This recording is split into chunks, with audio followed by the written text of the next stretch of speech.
Welcome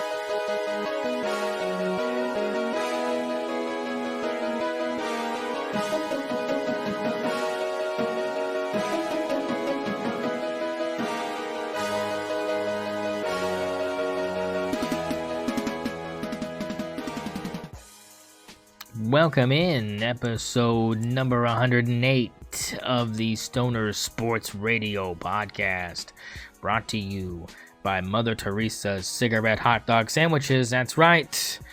Make sure you order yours with extra cigarettes. We are recapping college football weeks 11 and 12. It's 12 and 13 for you week 0 celebrators. And we have Zach here to talk about OU Missouri as the Sooners continue to roll. Thunder also rolling. We'll touch on the defending world champions and their quest to repeat. NFL talk. We've got some movement happening in the standings and some big games coming up for Turkey Day. Happy Thanksgiving to you and the sportsbook as we return there. And we will leave you with that. Before we get started here, Zach, let me just ask your favorite side dish for your Thanksgiving spread, sir. What is the favorite side? Oh, side specifically? Yeah, side specifically. Everybody knows about the main courses. We want to know about the real stuff, the fixin'. I mean, I think the easy answer is mac and cheese, right? Ooh, is that the easy answer? I mean, it's a good one. I think that's the easy answer, but if I had to throw a little personal touch on it, I'm a big stuffing guy. Okay, all right, yeah, I can get behind that.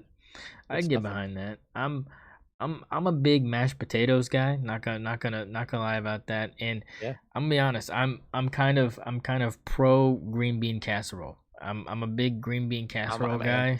very anti. It's controversial. Green bean anything. It's honestly. controversial. It's controversial. It's not everybody's favorite.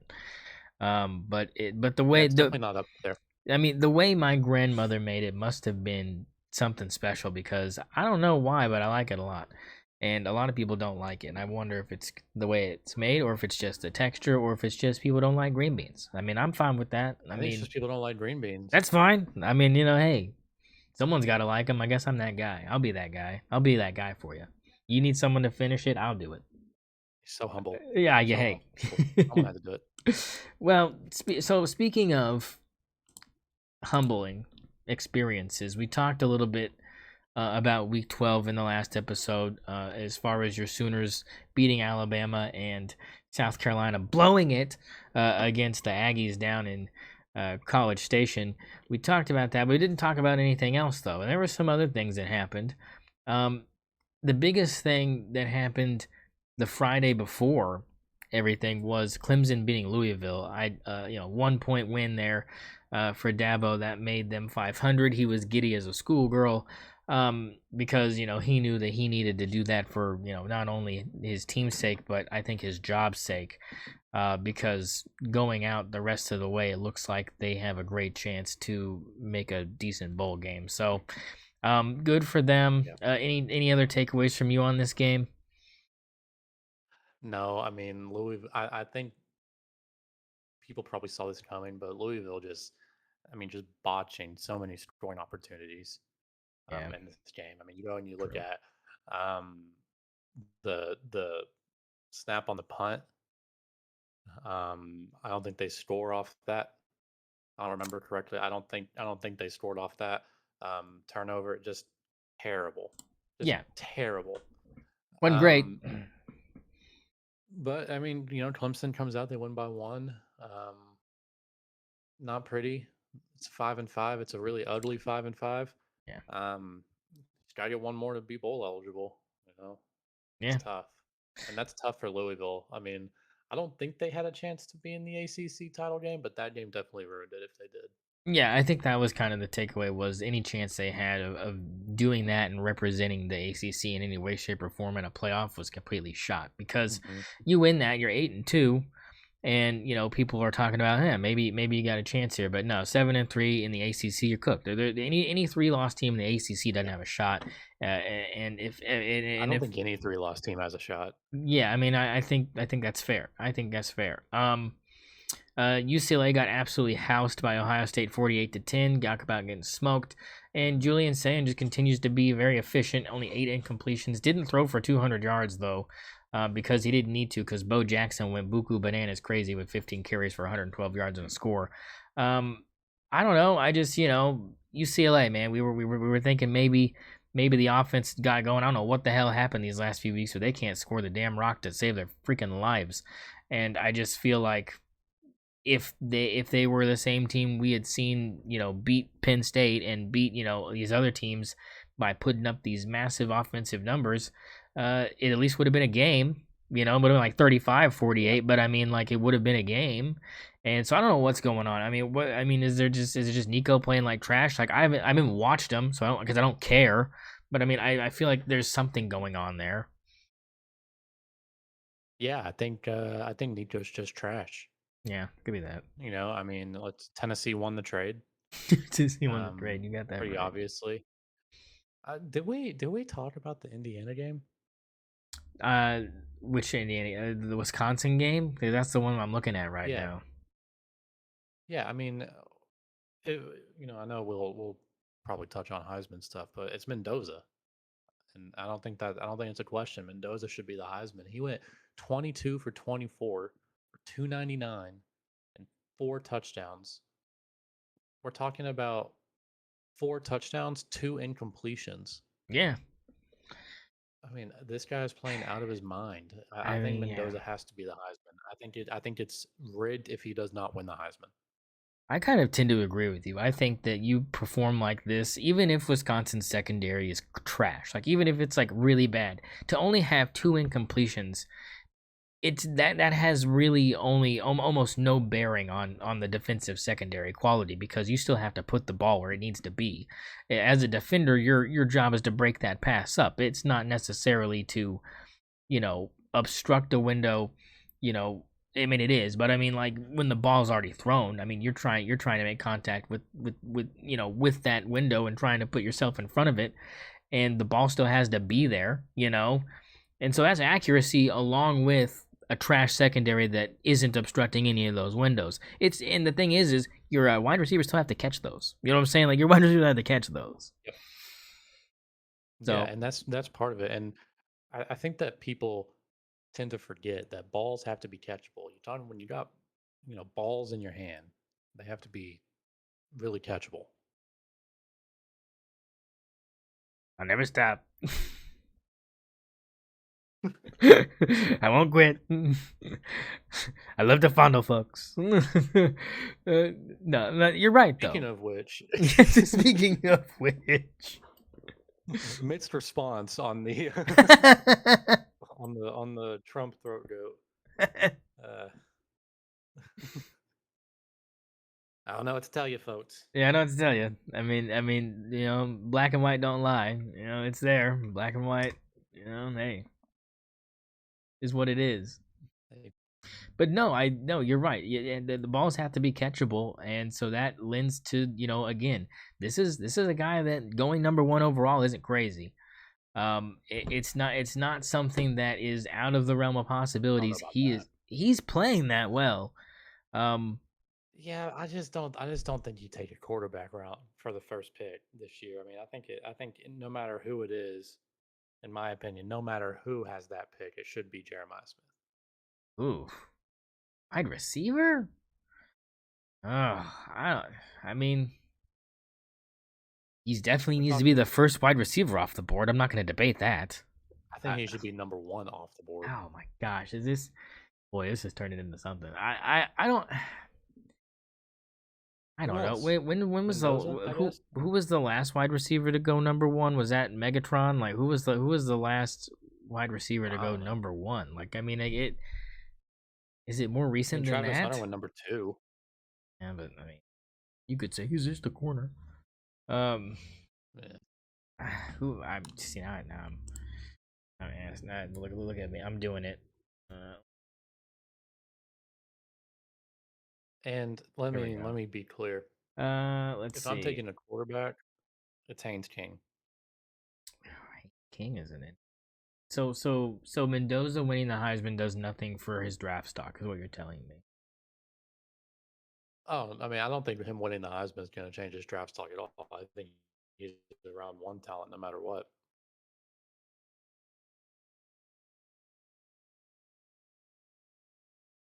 Yeah, the last wide receiver to go number one overall was Keyshawn Johnson in 1996. I don't know. Maybe it's time. I don't know. Maybe Hey, maybe maybe we're due. Okay. So I mean again. So that does nothing for you really. I mean a great stat line. He's a Heisman winner, best quarterback. It's a quarterback award. I'll give you all that. But he's not the best player in college football, is what you're telling me, and he's not even the best quarterback as far as a pro prospect goes, is what you're telling me. no, I was pretty much joking with the Haynes-King thing. Oh, I'm okay, definitely okay. taking Mendoza, Okay. but I was gonna say, I was like, Haynes-King is a really interesting choice when you talk about a guy that really is just carrying an offense. no, he is. He is Georgia Tech. He is Georgia Tech, and the defense doesn't help him out much. Um, but yeah, no, Yeah. big Speaking time. of which, they beat Boston College by 2 on a last quarter comeback. Oh yeah, you gotta love that. Yeah, and Boston College was in control of that game for like 95% of it. Like it was a Boston College victory. It looked like really, really early on. I mean, we're talking 28 to 17 going into the fourth quarter. I mean, it seemed like with Boston College driving, by the way. So I mean, Uh-huh. it was kind of wild. And the thing is you felt like Georgia Tech was on the cusp, right? They were teetering on Spaghettios, and Spaghettios happened the next week. We'll talk about that in a second. But Spaghettios happened. It was kind of a Yeah. preview of what was to come here, a foreshadowing to the extreme. Um, but yeah, that's my biggest takeaway from that. I mean, it's still 371 yards and a touchdown, only 8 incompletions for Haynes King.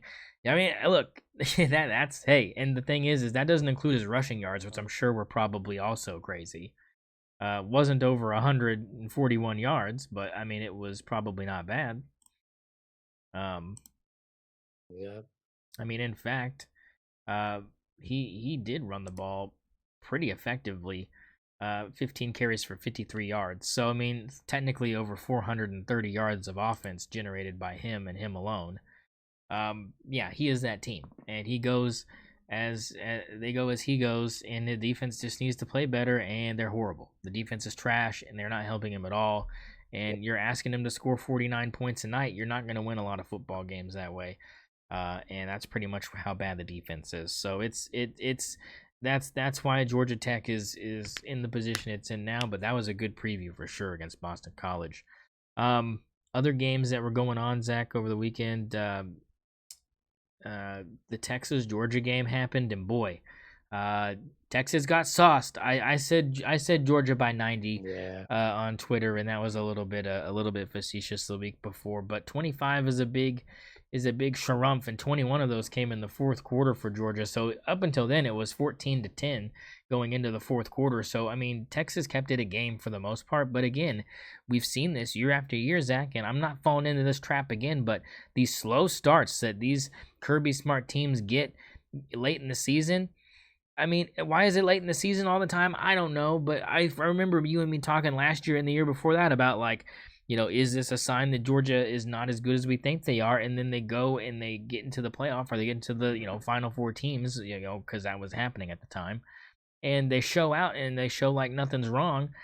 This kind of gave me that impression. I mean, that tight end is special. I mean, Delp is Yeah. something else. He is special, and they've got one in him. And if Stockton can find him, it's a dangerous combination.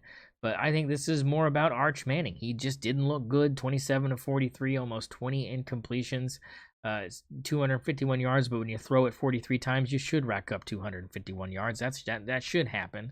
Yep. Um, I mean, he's not him, folks. Like, I'm sorry, like he's not him, and he's just gonna have to stay in school a little bit longer, and just hope that he gets better with more practice, because he's not going anywhere. No, no, he's not going anywhere yet. He's definitely staying for at least one more year.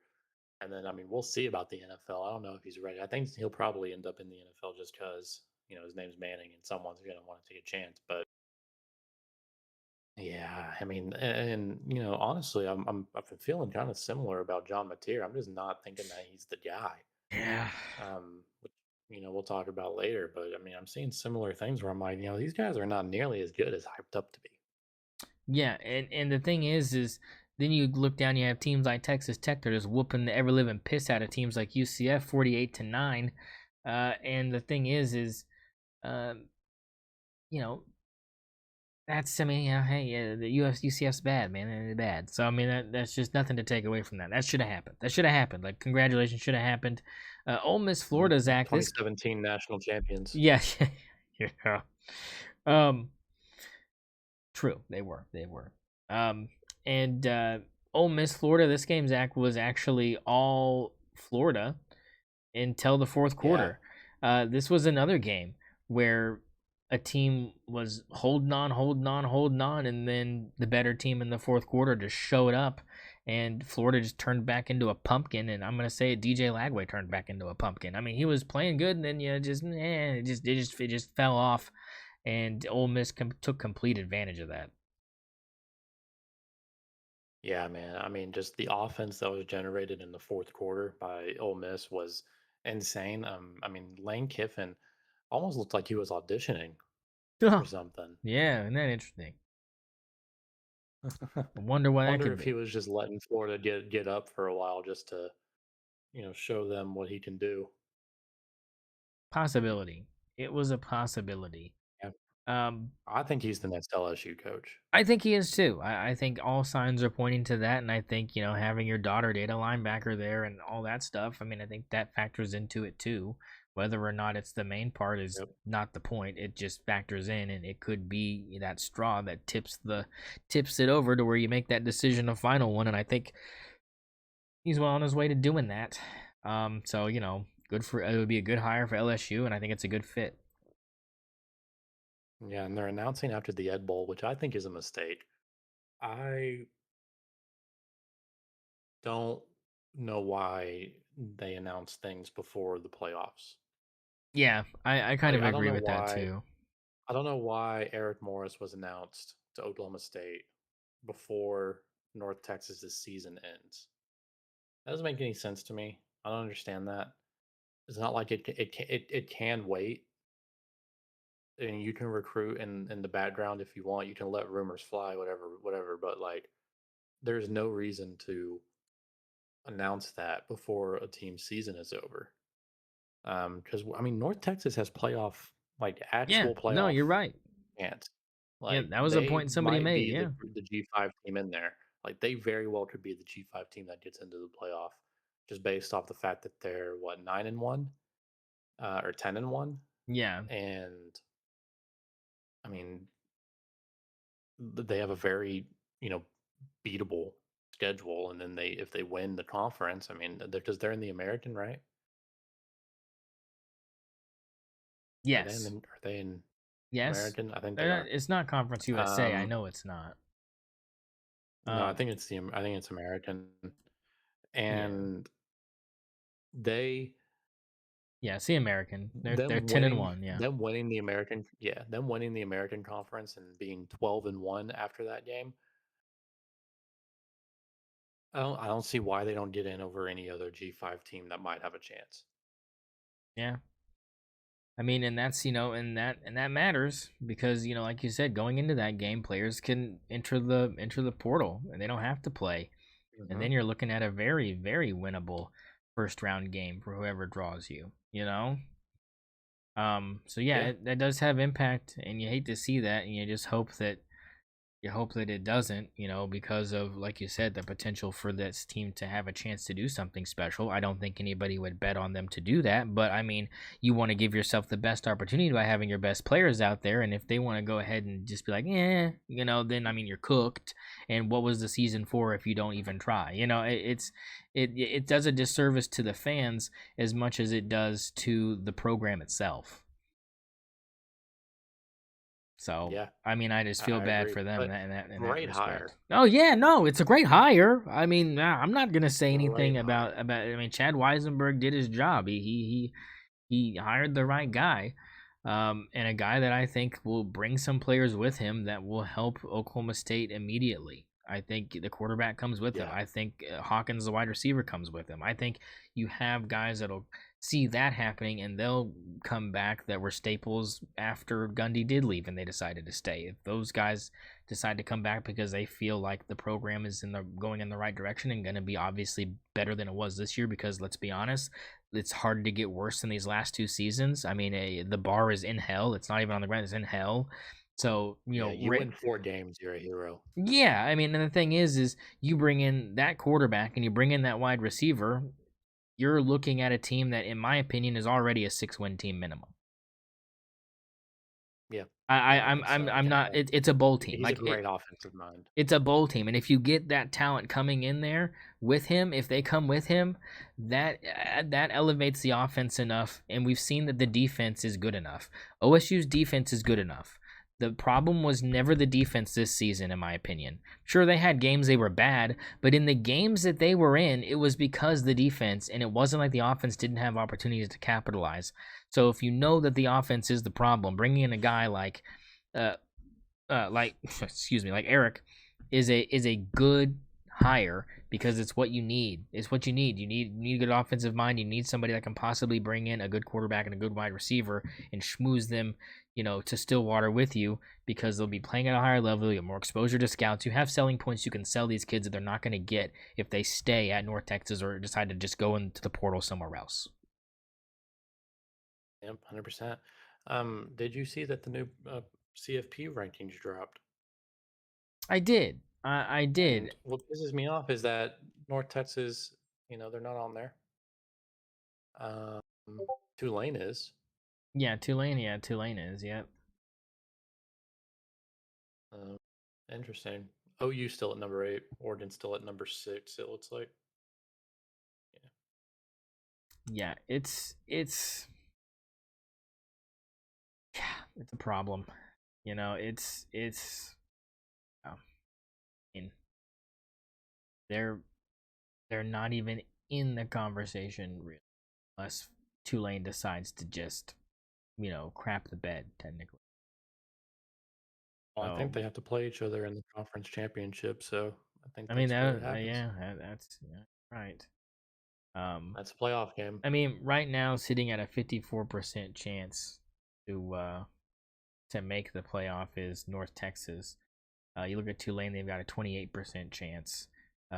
James Madison a 57% chance. So James Madison is really the team that North Texas needs to be worried about. Tulane, I guess they're anticipating North Texas to beat them in the conference championship game. I can only think that's why the playoff predictor has them at 54% and Tulane at 28%. I think so. Yeah. So yeah, it's big stuff. Big stuff there. Moving on here, Notre Dame, Pittsburgh. I thought this game was going to be a little bit better than it was. I didn't think it was going to be like it was a 22-point win. I thought maybe 10-14. I thought was something that could be realistic for Notre Dame to win this, and Pittsburgh, just the offense wasn't clicking, and CJ Carr played well enough, but really it's Jeremiah Love, right? 147 yards on the ground. I mean, my man deserves to be in New York. I don't doubt that he's going to give Mendoza a run for his money, but we know what the Heisman is, and it's a quarterback award, and when you're putting up stat lines like Mendoza is with 2 incompletions and 4 touchdowns, you're not beating that. Like I'm saying, you're just not beating that. Like you can have a great season, but unless you're the next Barry fucking Sanders, you're not beating Mendoza this year as far as the Heisman is concerned. I'm 100% with you with that. I'm off the Dante Moore bandwagon. I love the guy to death. He's just a youngster. He's gonna have his chance, but it's just not this year. You already lost to him head to head. You already didn't play him well. And let's be honest, Dante Moore has a lot of talent. He can put the ball in some tight windows. We've seen it happen. But he needs to stay and grow some more. He obviously has to, but I'm saying he needs to stay in Oregon and needs to stay with Dan Lanning and continue to lead this team into the future. I'm being realistic about this because that's how good Mendoza is. But tip your cap to Jeremiah Love. He's putting on a sensational performance this season. Yeah, and he's another guy that I could see being taken number 1 overall. I mean, running backs. I mean, they are definitely more than wide receivers chosen in that spot, so I can see that happening. We'll just have to see kind of what the team needs that's gonna have the first pick, and I think it looks like probably a quarterback situation maybe. We'll kind of see what I mean, look, there's some really bad teams out there, folks, and they're not great. I mean, the Saints ain't good, you know. The Jets are horrible. Yeah. There's places that need those holes filled. So we'll see what happens. BYU takes care of TCU, Zach, 44-13. Just another walk in the park for BYU. Nothing to see here, and that prepped them for their big matchup against Cincinnati this past week, and we'll talk about that a little bit more. But just a good, solid win for the Mormons. They continue to roll in the Big 12. Yep. And just right there on the fringe of the playoff too. Yeah, they are on the fringe. The competition they got to worry about the most right now, Utah. They beat Baylor 55-28. Robertson throws for 430 yards for the Bears, but just not enough. He threw it 58 times. My man was slinging it. Dave Aranda coming back, though. That was kind of the big news after this game was Baylor came out and said Dave Aranda is coming back for next season. They are not going to fire him. They're not looking for anybody. That is their guy for the 2026 season. Your thoughts? Yeah, I mean, I don't hate it. I don't think he's been the problem at Baylor. I don't know, maybe it's his recruiting. Hmm. But just I don't know what the problem is at Baylor. They're one of those teams that I've always thought of as not like not always going to be contenders, but they're supposed to always be good because just for the fact that they have money, they have good Yeah, I facilities. was gonna say they have money, Uh, right? Mm. yeah, they have tons of money. They have tons and tons of money. They have just private. You gotta remember, it's a private school, um, so they got tons and tons of money, and they got amazing facilities, and they're in one of the best recruiting. They're located in Waco, Texas, which is just in between Houston and Dallas. I mean, we're talking some of the biggest football like recruiting cities you can be by. So it doesn't really make a ton of sense. Now they do have to compete with, Texas and A&M and Texas Tech. Um, but I don't see how they're, not always in contention for a Yeah, playoff spot when they should be. So I don't know if it's a Dave problem, but I've always liked his coaching. yeah. I can't point to anything he's done and think and say like he's the reason they're bad. Yeah, no, yeah. I mean, Big 12 champion, right? I mean, Yeah, I yeah. mean, man, he's Yeah, been there, yeah. I mean, and like Baylor has won, um, been not they haven't won a national championship. no, When's the last time they won a net? Like never, I don't think ever. never. Like they were like good for like a Yeah, while, but RG3 was yeah, there, yeah, and they should be good. I don't yeah. And know. they were good with Bryce Petty The for a basketball while. team is I good. mean, Bryce Petty was Yeah. a good one. Um, yeah, but no, big win for Utah, and they continue to roll as well. The Miami Hurricanes, my national champions, they just continue to roll 41-7 over NC State. Carson Beck 291 yards, only 6 incompletions and 3 touchdowns. Just not Mendoza good. Sorry, it's not Mendoza good, and but a good performance by Miami nonetheless. NC State stinky, stinky, stinky. That's kind of my takeaway Yeah. there. Oh, here's one. You probably enjoyed this game until the end. USC Iowa 26-21. The Trojans get the victory by 5 over Iowa. I mean, but let's be in all seriousness, a good win for USC. They needed this. Yeah, I think they did need it. And like Iowa, people laugh at the offense. That's a good win. Yeah. People always laugh at the offense at Iowa, and you know, it's it is laughable. It's a laughable offense, but um, that defense is serious. And man, that can they punt that ball? They can. They've got a weapon. Great win. Always. Yeah, It's a they're given. good at what they do. Is Makai Lemon the Bolitnikoff Award winner? Because I'm pretty sure that's Jeremiah Smith, baby. Yeah, it's Jeremiah Smith. Okay, yeah. I mean, people are trying to push it. I just want to get your thoughts. I know where both of us kind of stand on that. But 153 yards and 10 catches and a touchdown is a good stat line. I'll give him that. He's second probably. I mean, Ryan Williams not even on the top 10 for me right. Just he's playing so bad. But yeah, he has a chance to redeem himself, but he's just currently not there. Michigan survived Northwestern. I watched this game, Zach, and Northwestern had a shot, baby. They had a shot, and they just couldn't close it. Yeah. Zavada's 31-yard field goal as the time expires, it gets the dub for the Wolverines and kind of saves the kind of outlook on their season because they've got big things coming up. If they can finish strong and they finish 10-2, there's discussions there for them to Yeah. go places. So a really big win for them. But just, again, Northwestern a lot better than we thought going into the season, and they've proven to be tough. Yeah. And Michigan's one of those teams that they actually have a chance to be in the Big Ten championship game Yeah. if they can beat Ohio State. Yeah, I'm telling you that's why this game was so important to win. I mean, because if you don't, then that's off the table completely. Yeah, and then if Michigan wins the Big Ten championship game, which would presumably be against Indiana, I that's mean, a whole nother discussion, and that shakes up the playoffs yeah, but a let's lot. be honest, they're not that Michigan good. comes in and Yeah, beats they're them. not that. They're, No, they're, they're they're, not. yeah, they're not. But they are capable of beating them. Yes, no, they're capable. It's just I just don't believe in them. I guess I guess No, I don't that's either. where. Virginia, another team that people are looking at to possibly be competing for an ACC championship. Baby Chandler Morris, OU great, leading the Cavaliers to another victory over the Duke Blue Devils and Mensa 34-17. Are we not talking enough about the Cavaliers? I think we might be talking too much about the Cavaliers. If Oh, we're being yeah, fully you think so? transparent. I mean, they're not a threat in the ACC. Like, they're not gonna win that ACC title. What are we doing? But they could get to the Um, game. Look, can they? they're at the top of the ACC right now. They're 9-2. They're the best team record-wise in the ACC. They're gonna make the game probably. They got to beat Virginia Tech. But that's all. That's that.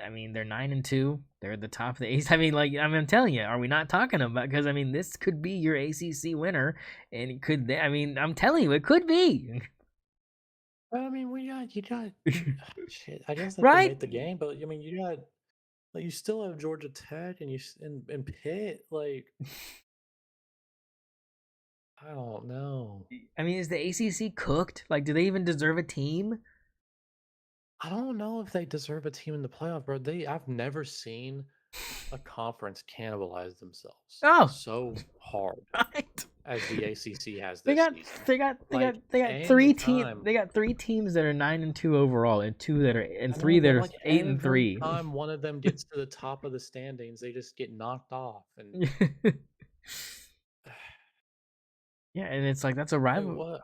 Look, so you got to root for Virginia Tech to just sort everything out, then, right? If Virginia Tech beats Virginia, then the conversation's over, right? But Yeah, then it's Pittsburgh and Georgia Tech, I yeah, think. yeah. Right? Oh, Miami, right? They're 5-2. Yeah.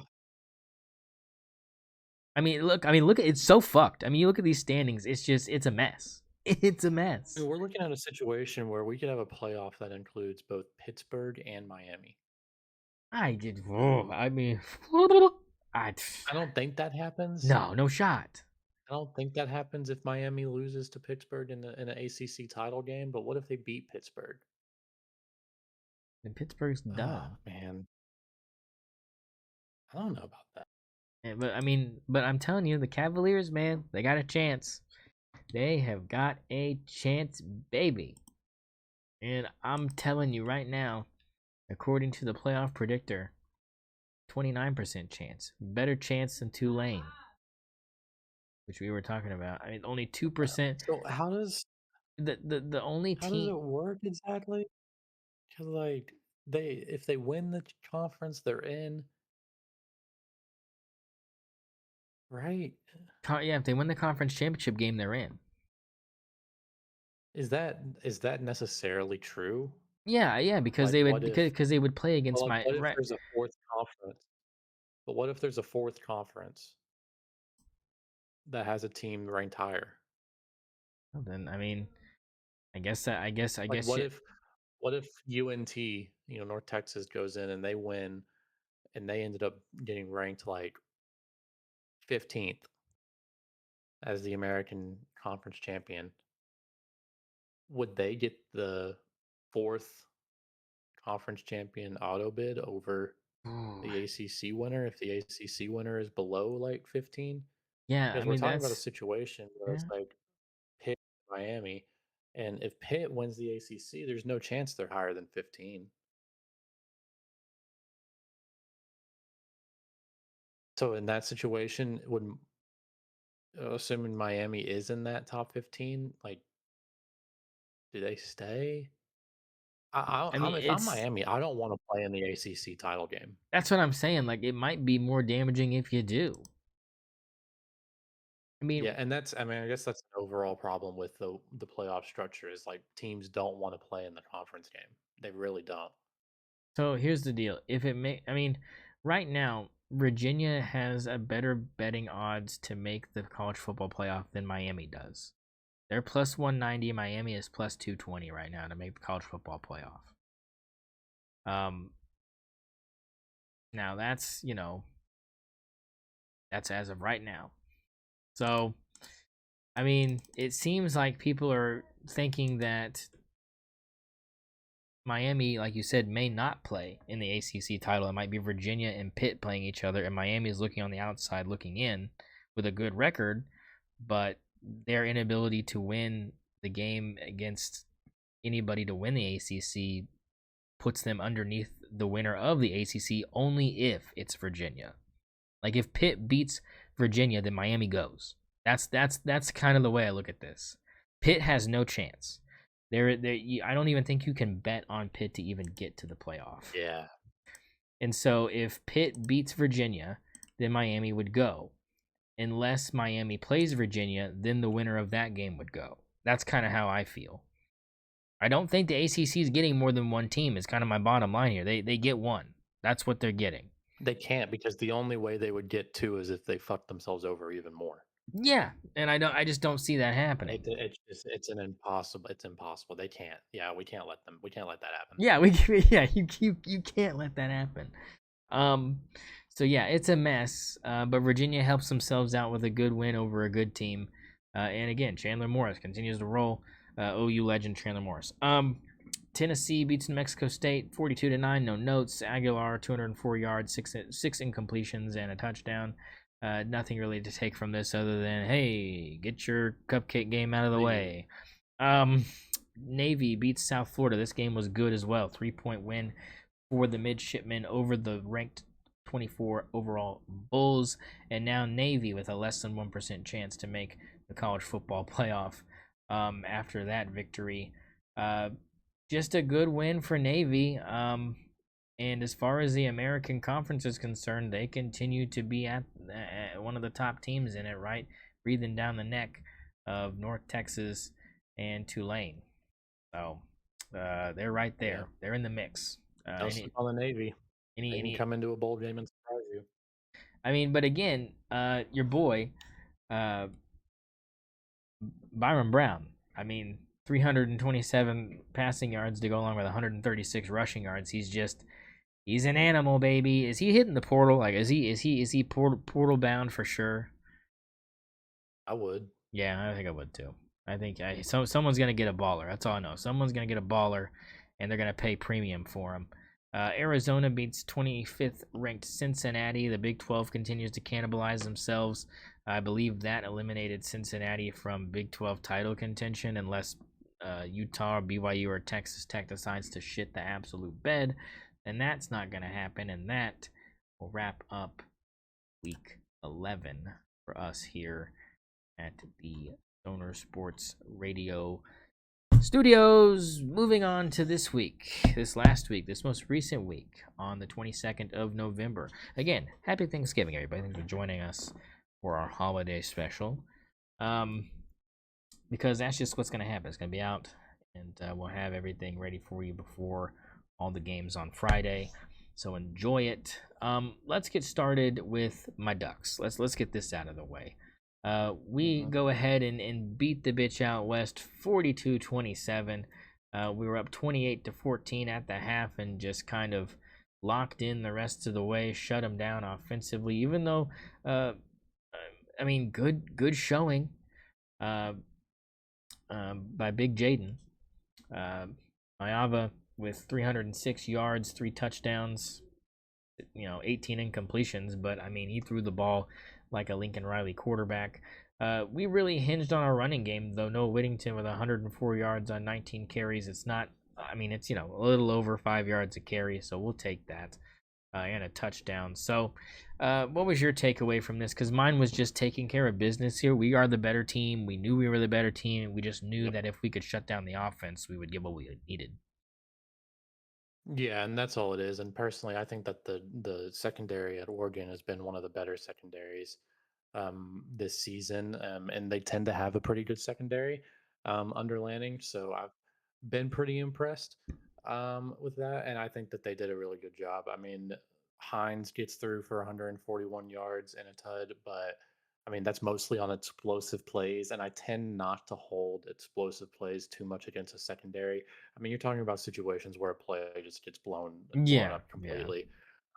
So I thought the secondary was the highlight of this game. I mean, obviously USC still is able to put up 27 points, but in a game like this, in a um, what used to be Pac-12 and is now Big Ten, but yeah, um, I'm going to call it a Pac-12 game. yeah. In a Pac-10 game, Pac-12 game baby. like this, you're expecting, yeah, Pac-10, Yeah, uh, well, Pac-10 action here. Just in any given Pac-12 game, you can expect the loser of that game to have over 25 points, 20, 28, yeah, 35, yeah. something like that.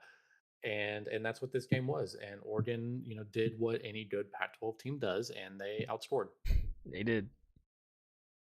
Yeah, and we did it against Yeah. a defense that we knew was, kind of flimsy, and it's just kind of how that Mhm. goes. Um, And it was efficient. And that's one thing I yeah, note from Dante yeah, Moore is just the efficiency. yeah. He is. He's very smart with the football and for a freshman, so I give him that. And to think though, we could have had the Bowen brothers in our secondary too. That would have been baller. Yeah. Would have been baller. But you know what? Hey, I kind of Yeah. I mean, I'm hey, enjoying them. yeah, you're enjoying them, so I'm not gonna take that away from you. It's helping you out a ton, and we're doing all right. So I'm not gonna hold that against us either. I don't think anybody. I think both teams kind of won that whole situation. If you look at the results now, because just how you said, good secondary, and obviously they would help us. But I mean, it helped improve yours massively. So that's you're reaping the benefits of that. Speaking of reaping, Ohio State beat Rutgers 42-9, baby. And Rutgers. this game was 14-3 at halftime, Zach. And I was thinking, yeah, man, hey, maybe Shiano can get it done, baby. And boy, was I wrong. It was No. bad. It was bad. Couldn't I thought maybe Yeah. they could make it 14-10 and really kind of squeeze them a little bit before probably losing it, but couldn't even do that. And again, saying didn't even have to throw the ball that much because Jackson went crazy again, over 110 yards.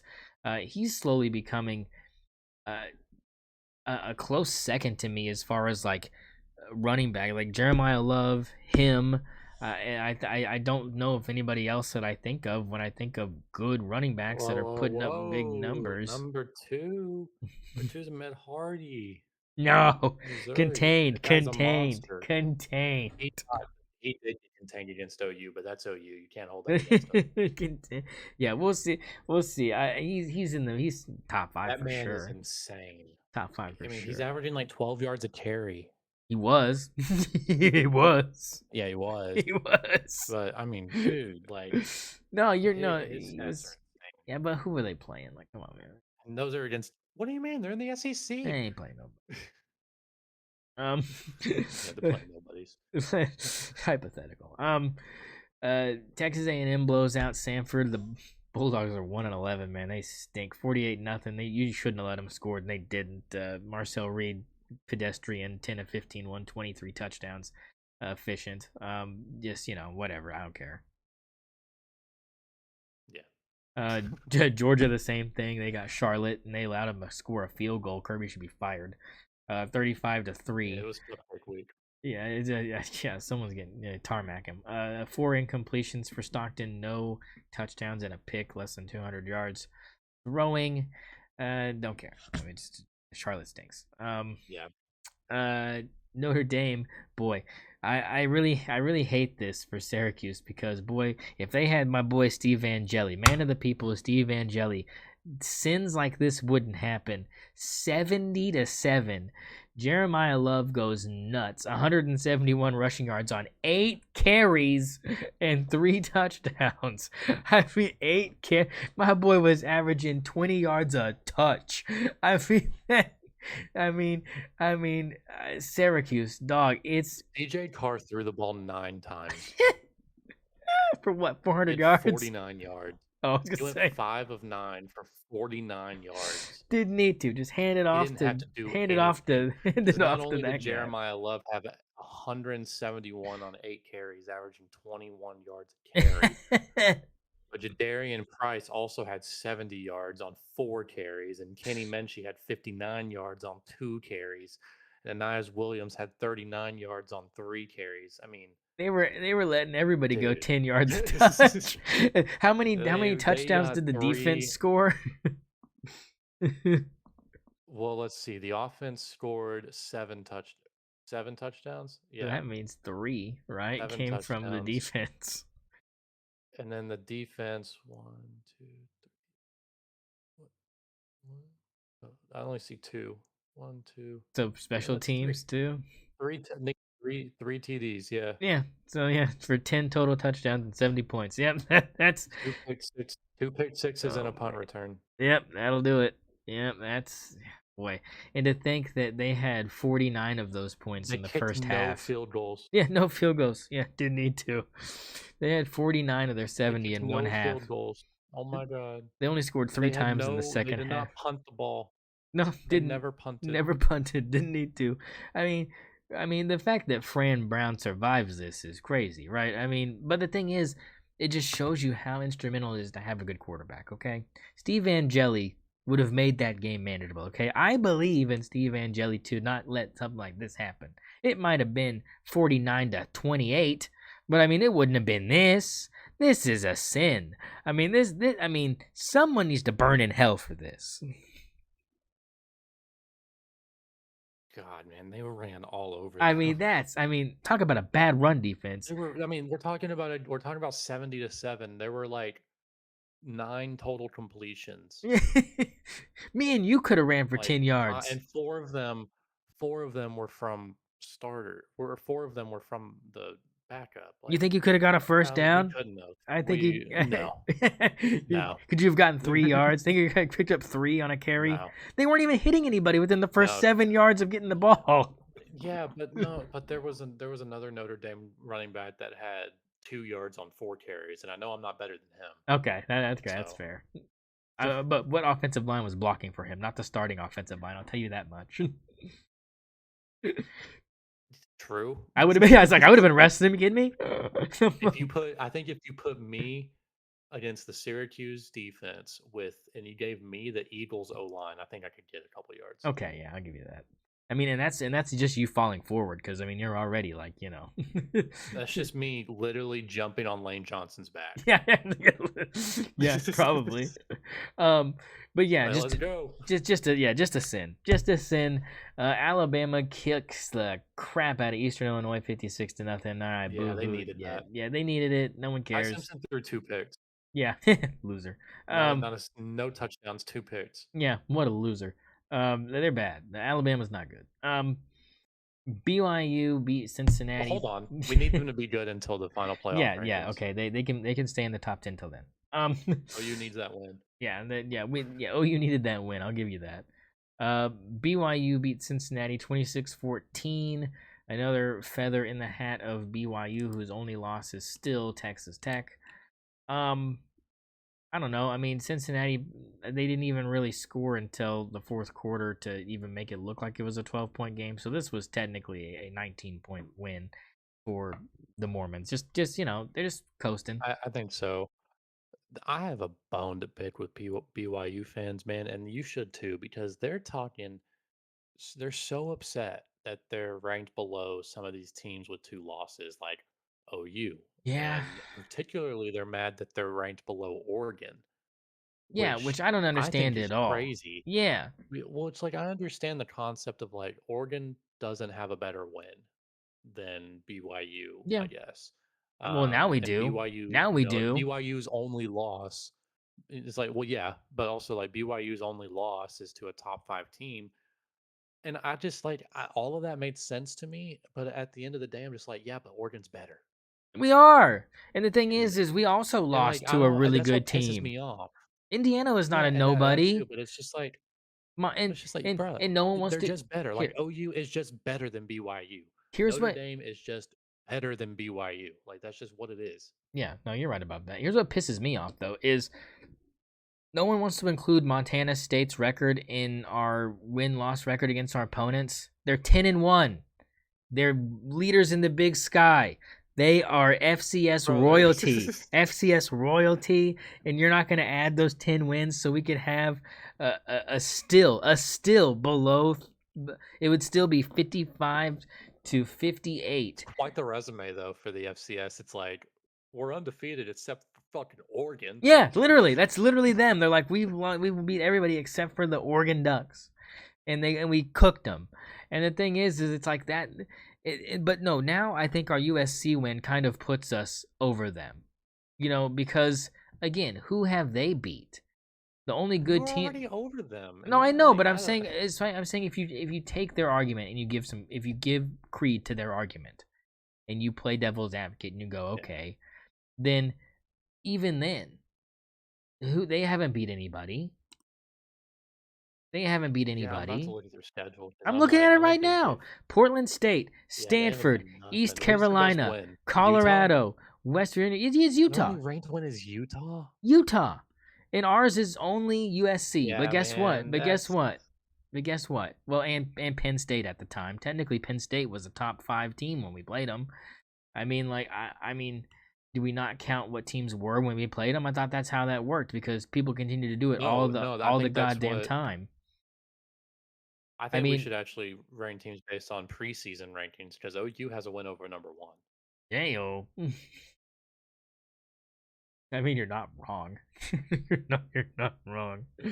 Um, but yeah, I mean, so I just don't see why BYU fans can get their fucking magic underwear in a wad over this bullshit. Because it's like you're not good, man. Your quarterback's like 5'10". He Well, wears I number just wish 47. You don't people. deserve anything. I'm sorry. I know you love it. I I hate just it. wish people would understand that, like, yes, resumes matter. Yeah, They do. they do, But sometimes a team is just better, and we and know it. everybody knows it. Eye test Like don't I'm lie tired of sometimes. the yeah, I'm tired of the let them play it on the field, line them up. We would cook No, I'm not BYU. We giving would cook them. BYU. I'm not giving them a playoff spot over Alabama. Like, Yeah, no, I uh, wouldn't. No way, no shot. like what are we doing? You know you were Like if you want to be in the playoff, join a better conference. they want to be. I mean, all you're gonna do is get bounced in the first round, anyways. Who gives a damn? Like, I mean, like, have fun. You'll be traveling on the road to go get your ass kicked. Like, I mean, like, I mean that's my prediction if they do make it. And you know what? I hope it's us. I hope we play you in the first round so we can smoke you. And I will sit here and I will tell you that we smoked you. And if we lose, hey, I mean, you know what? I don't know what kind of golden. If you lose, then they were right. Yeah, then they were right. And you know what? But I like will let you know it. we all know that Oregon is just better. And I might We shove a all whole know that Notre Dame and OU are just better. and I might just take a whole cougar tail and eat it in 3 bites. I might just try. Just for You know what you need. You know what promise you need to make. I'm putting it in my ass. It's Well, cougar. why don't you just go ahead and make the beefy 5 layer? All right, I'm gonna beefy 5 layer. All right, beefy 5 layer bet coming up right here. If BYU plays Oregon in the playoff and we lose, I will shove a beefy 5 layer burrito up my asshole, and I will photograph proof and post it to social media, and I will post it to the community post tab on YouTube and possibly get banned. We'll blur out what we need. It does have to be frozen. Does it have to be? Why does that be It has to be frozen? frozen. Why does that be frozen? Because otherwise it just goes into a mess. You got to make I mean, sure you're right. You're right. You're in right. Reese's shape. You're right. All right, yeah, good. And also ran wrap it too. That way we can make sure it stays together. But yeah, I'm making that bet right now. Utah, they survived Kansas State. This game was a good game. 51-47, old school Big 12 kind of point game. And again, this is one of those where Kansas State kind of blew it, man. You were in control, baby. 31-21 heading into the third. You made it 38-21 before you let them score 30 points unanswered until the end when you tried to save yourself with 9 late points. Avery Johnson continues to throw horrible picks. I don't know what the hell's wrong with him, but he kind of dropped off too this season. And Kansas State is paying the price for that. Dampier continues to look fantastic. 259 passing yards for him, 2 touchdowns. But the big takeaway was Joe Jackson, baby. 293 yards on 24 carries and 3 touchdowns for Kansas State. Obviously the best game of the season for Joe Jackson. But that stat line is crazy. Yeah, I mean, anytime you get to that near 300 mark rushing, that's too bad that they're dog shit. Yeah, too bad their dog shit is correct, because I mean, but what does that say about Utah's run defense though? Holy crap. I mean, I mean, that's wow. That's bad. But still a good win for Utah. They continue to fight for Big 12 title contending needs. They're third right now in the Big 12 at 9-2. Obviously, the top 2 teams, Texas Tech and BYU, have already played each other, and BYU got smoked. Which is why I believe we would smoke them too, because I believe we would smoke Texas Tech. But that's neither here nor there. We can't buy a win against us. Or you'll get the chance. I hope so. I welcome it. Miami with the win over Virginia Tech, Zach. This is another one to stick in Miami's hat. I think I'm with you, though. You don't want to go to the ACC Championship. You want to be on the outside looking in if you're Miami. 320 yards for Carson Beck, only 5 incompletions and 4 touchdowns. Better numbers, not better than Mendoza. I'm sorry, Carson. You're doing great, but not great enough. Yeah, he's not. But Malachi Toney, man. Another Biletnikoff Award finalist for sure for me. I think Tony's in the mix, Lemon's in the mix, but I do think obviously Jeremiah Smith is the best right now. But that's another guy, Malachi Toney, threw a touchdown, caught a touchdown, ran for a touchdown in this game. So I mean, just a very good showing for him, and it just shows the versatility of our offense. All right, let's talk about Diego. Oh, it's Diego time, baby. Go, Diego, go. Look, 6 incompletions, 484 yards, and 5 touchdowns against Kentucky. Absolute cinema from Vanderbilt. Well, actually, he had 6 touchdowns because he ran for one. Yeah, he ran for one because he had 15 carries for 48 yards, which is not very good per clip, but I think sacks are included in that. So if he got sacked, that negative yardage counts against him. But still, I mean, if he was in any way, shape, or form still part of the Heisman conversation, which he should be. I mean, I don't know why he wouldn't be, but I think with as many guys that have risen up in the last few weeks, he's slowly pushing his way out of that conversation. This one kind of pulls you back in, right? A little bit. It just makes you look at him again, right? Just a little bit. You go, oh. So. I mean, they're 9-2. Yeah. I don't... Realistically has a shot at the playoff. Like, I think if they make the playoffs, there's definitely like I mean, I would say he's a finalist. He's put up over 500 yards. He'll probably be. He's got the 4th best betting odds. He threw for 484, man. Like, he's got better odds than Marcel Reed. Okay, good. Yeah, he'll probably be there then. I mean, Julian Say and Jeremiah Love and Mendoza are the only 3 players above him. So he should get in there, theoretically. I mean, yeah. They're going to give it to Reed, though, man. Yeah. Oh, yeah. He could get shafted. I wouldn't be surprised. But yeah, still. Yeah, I feel like they're going to give it to Reed. It's just a good win though, and a great stat line for Diego. He's good. And here is where sneak in Arch. Say what? We'll find a way to sneak in Arch. I fucking hope not. Pittsburgh. This was the game I was talking about, Zach, with Georgia Tech. We saw them kind of struggle the previous week, and we saw kind of flashes against Boston College of what could be to come for them, and it came for them. and Pittsburgh decided to show up. This was the Pittsburgh team I thought Notre Dame would see. We didn't get to see them play that well against Notre Dame, and for obvious reasons, Notre Dame is a better team than Georgia Tech, and this just kind of solidified that for sure. 42-28, and it wasn't even really that close because 14 of Georgia Tech's points came in the fourth quarter after they were already down 35-14. So it was pretty much Dunsky heading into the fourth. I mean, and Georgia Tech's your hopes are dashed.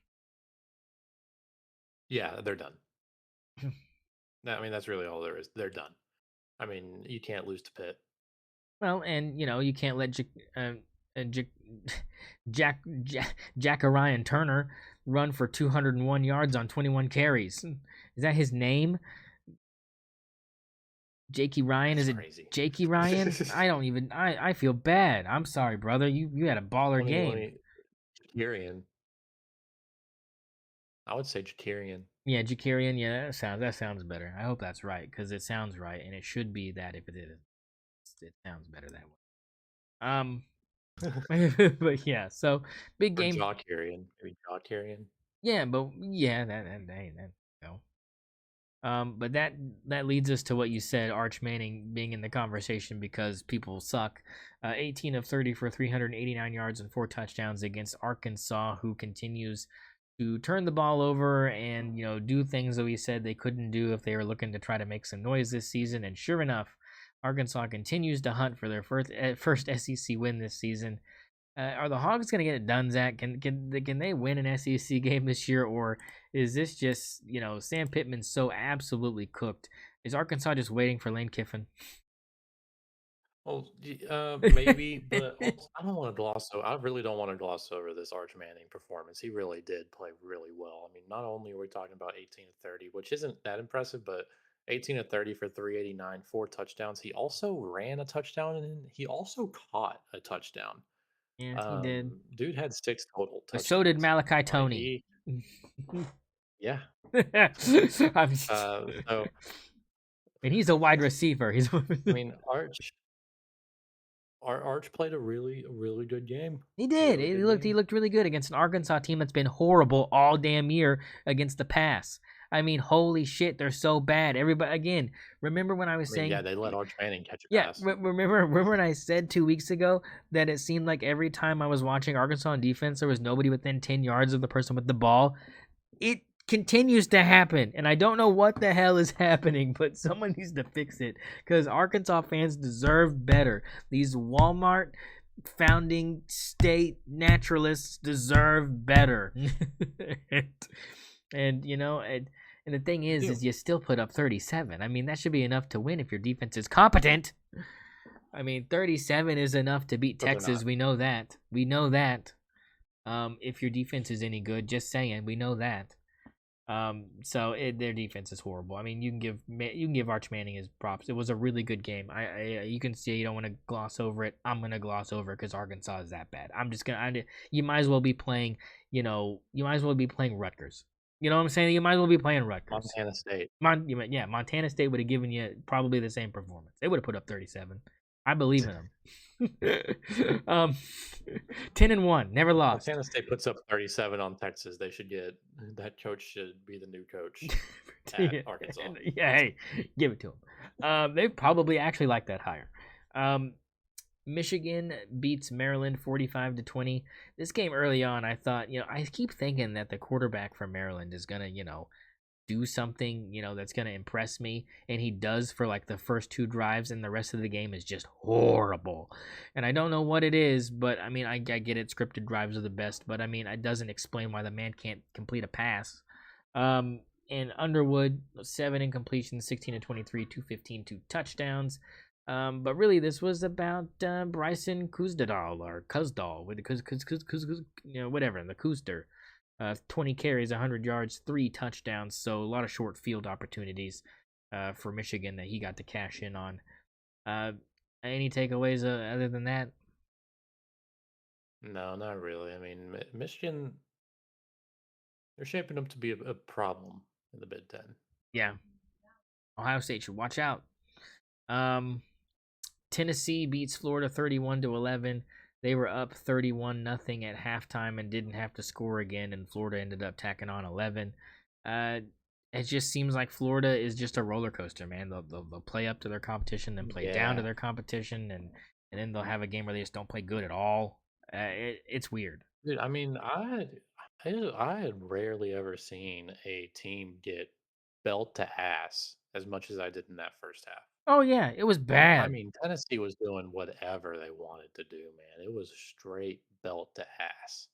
I mean, and it was It was easy. It was ugly. easy. Yeah, like they were not. They had no problems. I mean, they just slid Florida's They panties to were the just side, just wide gave them the open. business. Yeah, I mean, slid the And panties just to the like side. the way that they were just making that D line look incompetent. Oh yeah, I I mean, mean, you have your running back. who would have thought that Florida's D line was going to be bad? I mean, us. Um, I mean, 5-7 was what we thought was going to happen. They're not even going to see that. They're not even going to see that. So Yeah, I mean, they're 3-8 all these now. Florida fans that came for us, eat a dick. Like your team sucks. Eat a Yeah, dick. you're 3-8. You're 3-8. You suck. You got worse. You, Your team got worse. we're gonna Not be that they yeah, didn't. They we're gonna didn't be stay the same. better. You said they were going to get better. They got They got worse. worse. No, the SEC just got more better than us. That's what happened. It's like, dog, you lost to South That's Florida. a bad Tennessee team. Yeah, you lost to South Florida.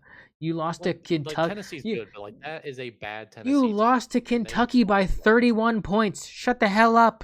Oh my God. You lost 38-7 to Kentucky. Shut up. Hey, but they beat Texas. Ooh. I mean, ooh. That Florida loss looked uglier and uglier. Oh, for them, it's man. so bad for Texas. It makes them look horrible. So ugly. I mean, Like people wonder why they're like. Did anyone that thinks they have a chance to make the playoffs with 3 losses? It's not happening when one of them's Florida. no, sorry, Florida, you're not helping anybody's resume, which I'm sure you're giddy about because fuck Texas. But I mean, Like, Texas what's fan. Texas' best win? OU, an injured OU team. Yeah, I think so. I mean, if you look at their schedule, it seems to be the best win they've got on here. I mean, Vandy. You want to throw Vandy out there? I don't think so. Not better than OU. It's definitely They got the OU. Aggies this week, so Yeah. If they beat Texas A&M, it'll be them. But up until this point, it's definitely OU, and that's not good. I, yeah. that's not. And then you gotta think that's 17 days after Mateer surgery. Yeah, and yeah, he wasn't even healthy. You weren't even playing. Weren't even playing the team that would take the field now. Not that I think it would matter the way the offense is playing, but still. He wasn't even allowed to run. Yeah, they wouldn't even run the quarterback anything. No read options, no nothing. You didn't even get the full experience. So, you don't know. You don't know. But Florida fans, shut the hell up. Shut the hell up. Focus on basketball. All right? Focus on basketball because your season is done, baby. No bowl for you. Like not even going bowling with not just 5 wins, but like 3, possibly like Why the fuck did they go for 2 in the fourth quarter? What the fuck is wrong with them? Fuck it, I don't know. They get the over. Hit the over. It's got to be gambling related, right? Probably, yeah. You should investigate it. Open the investigation now. Wisconsin gets the win over Illinois after getting absolutely shellacked by Indiana. They come back and they beat an Illinois team that, again, Brandon Marcello. This was your Big Ten champion, Brandon Marcello over here. Who would have thought Illinois was going to be bad? Wisconsin, they host you and they cook you by 17. Luke Altmaier, no touchdowns, no picks, 21 of 35 for 248 yards is not going to do it for you. And you allow 131 yards from Darian Dupree on the ground with 2 scores. That was all you needed, and it was lights out.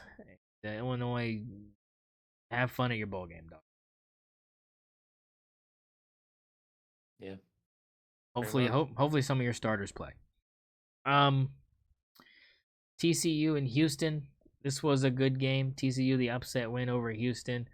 Kind of dashing the Cougars' hopes of being in that Big 12 title game conversation. Just kind of how they got the same record overall as another team, but this definitely cemented their inability to play at all at 5-3 in conference. So TCU playing spoiler there on the road too. That was a home game that Houston lost. So bad. Yeah, these are just that's. I'm torn on Houston. Weidman sucks. Yeah, and he still ran for over 100 yards. Yeah, Josh Hoover, 293 yards, 2 touchdowns, no picks. Manjack, 9 catches for 95. Wasn't Manjack on Houston's team last year? I don't know. Maybe. If I can find out.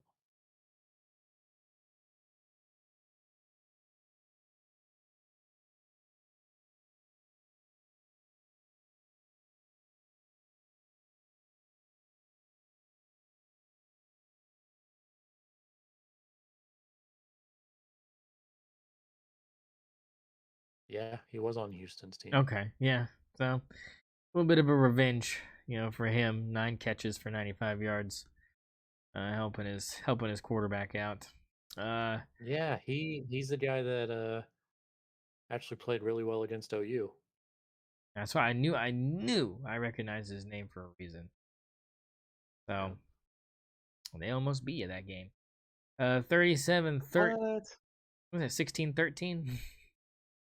What? Nah, what? Couldn't happen.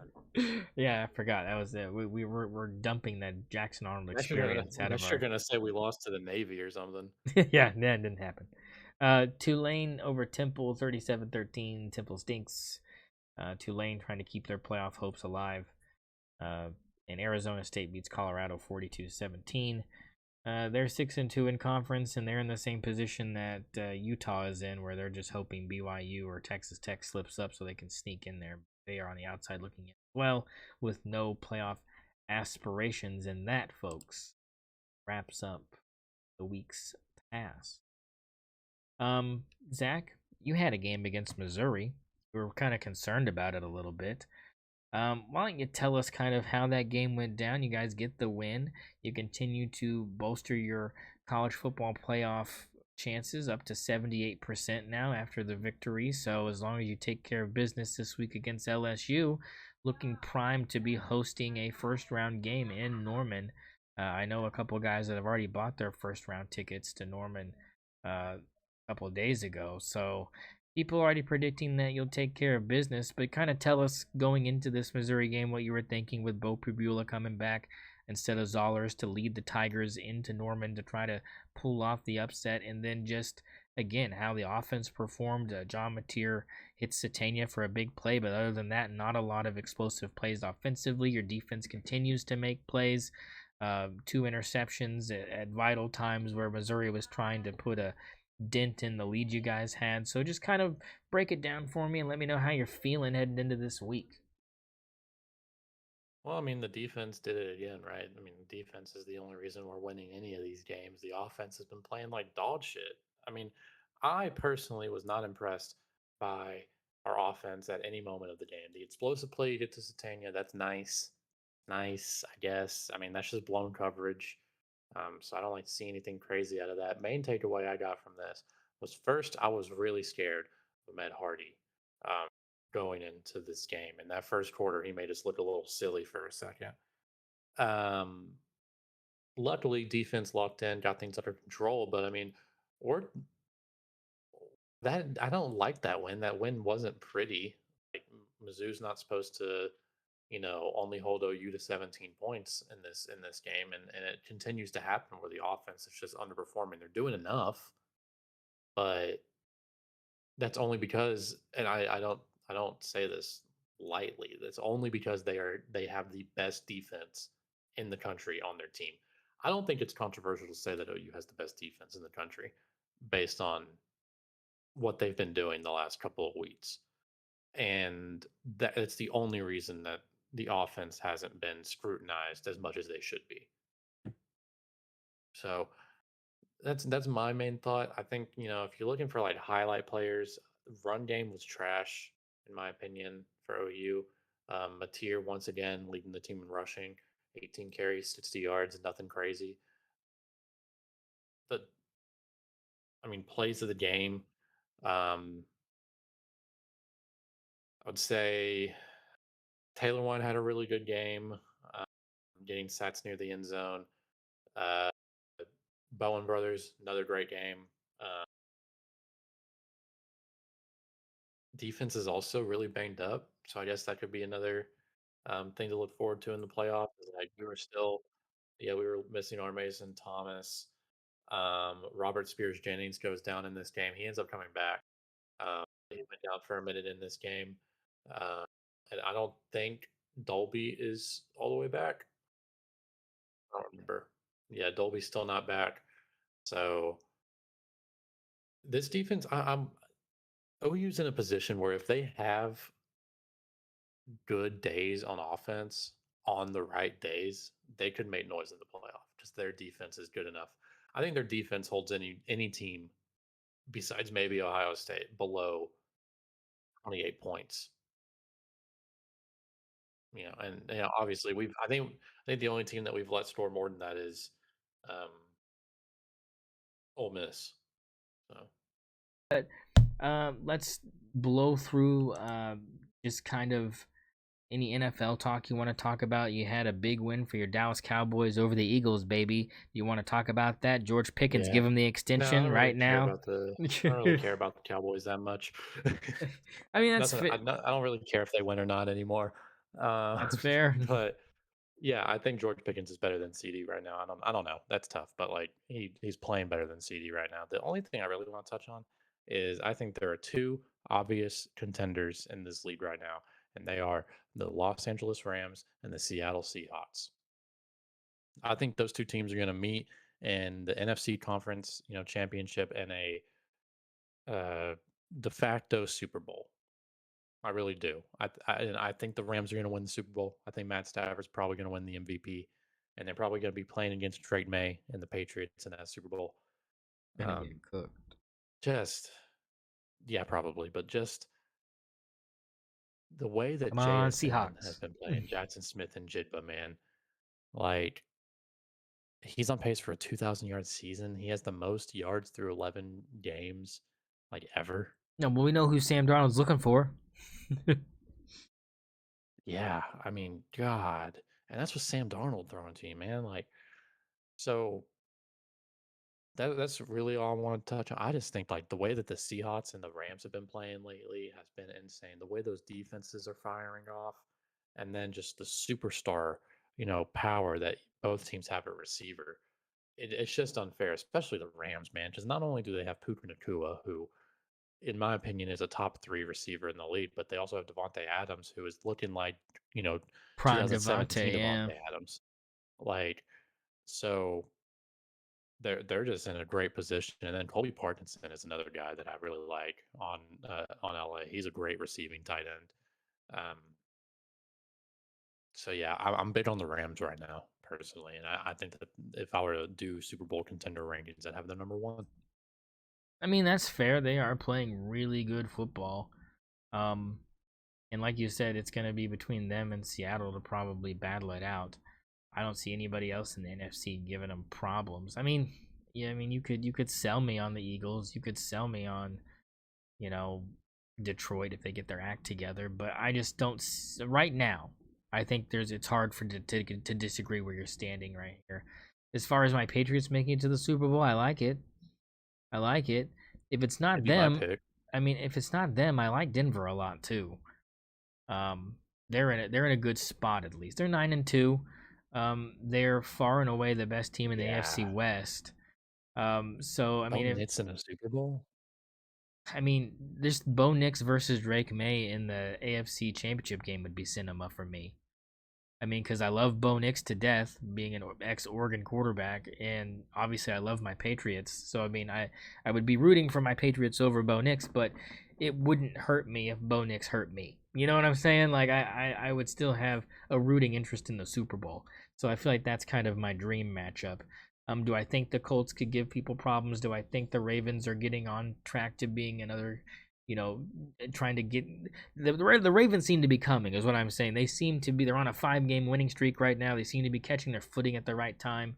But again, it's just whether or not you can trust them, and I don't know if I can trust them yet.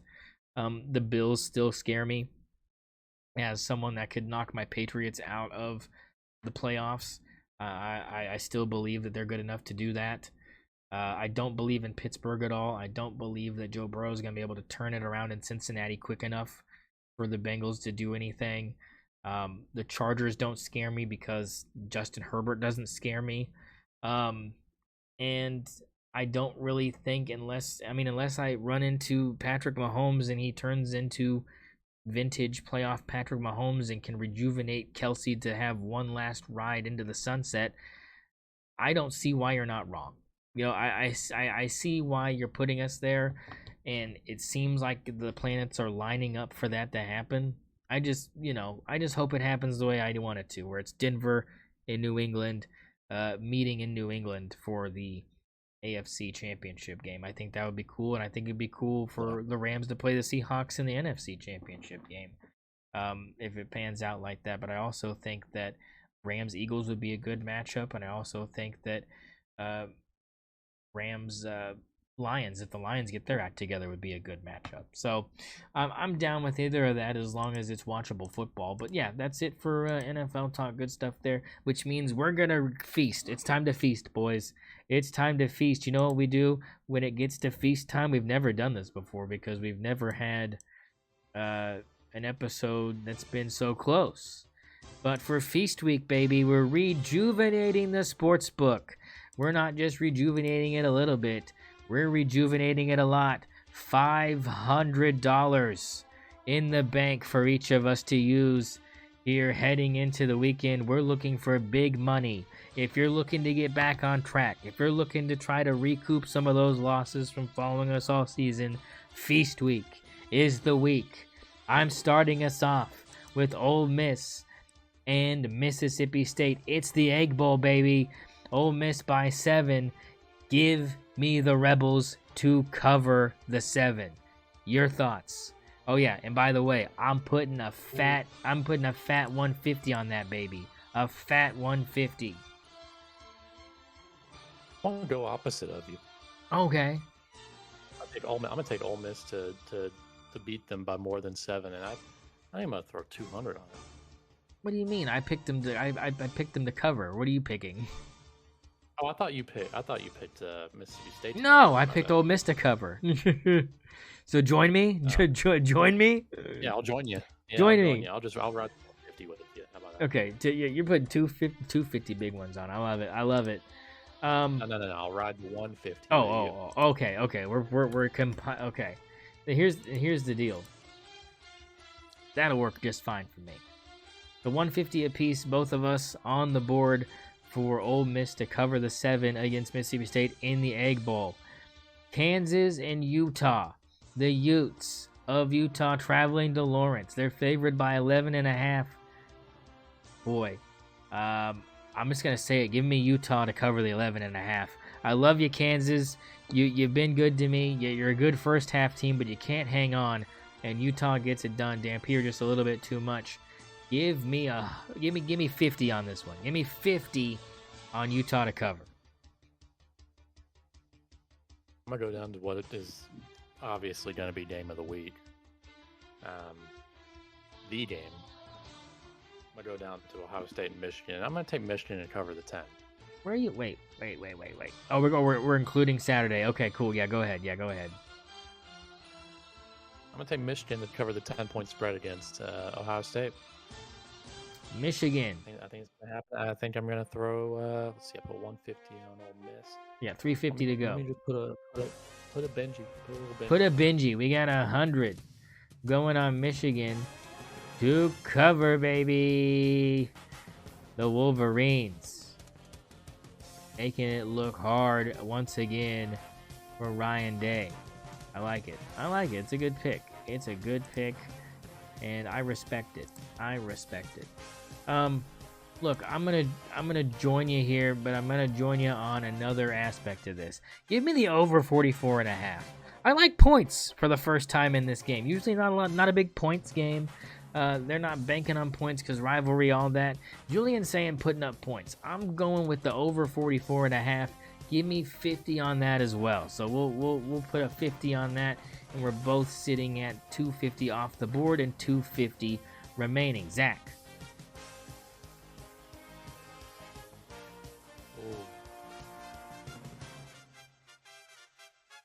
We go to Oregon and Washington. Ooh, rivalry city, baby. Give me Oregon to cover the 7. Smart pick. I like the pick. I'm gonna throw another 100 on that. Oh baby, we are cooking, baby. We are cooking. So 250 left for Zach now as well. I am going to go with another big game on Friday. Feast Week City, baby. Give me